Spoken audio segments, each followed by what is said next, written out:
Ephesians 2, made alive in Christ.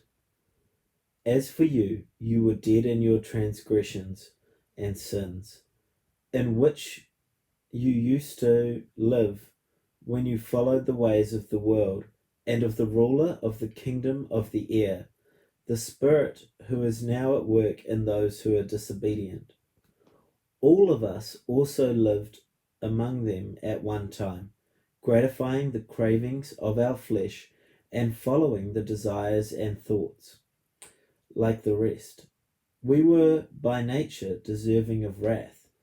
But because of his great love for us, God, who is rich in mercy, made us alive with Christ, even when we were dead in transgressions. It is by grace you have been saved. And God raised us up with Christ and seated us with him in the heavenly realms in Jesus Christ, in order that in the coming ages he might show the incomprehensible riches of his grace, expressed in the kindness to us in Jesus Christ. For it is by grace you have been saved, through faith, and it is not from yourselves. It is a gift of God, not by works, so that no one can boast. For we are God's handiwork, created in Christ Jesus to do good works, which God has prepared in advance for us to do. Jew and Gentile reconciled through Christ.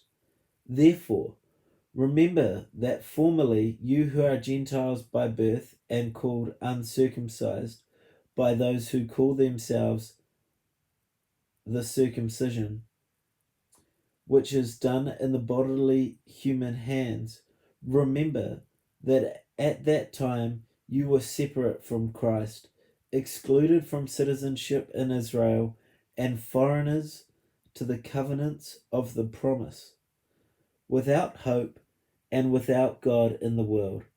But now in Christ Jesus, you who were once far away, who were once far away, have been brought near by the blood of Christ.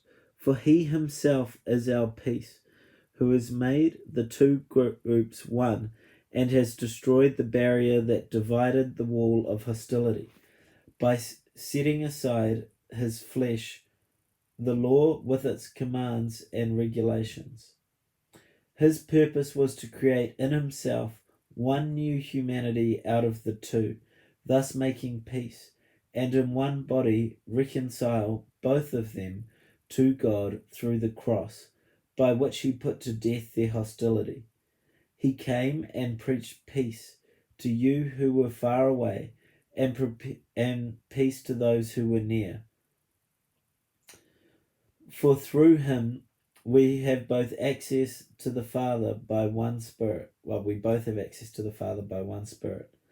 Consequently, you who are no longer foreigners and strangers, but fellow citizens with God's people, and also members of his household, built on the foundation of the apostles and the prophets, with Jesus Christ himself as the chief cornerstone. In him the whole building is joined together and rises to become a holy temple of the Lord. And in him you too are being built together to become a dwelling in which God lives by his Spirit.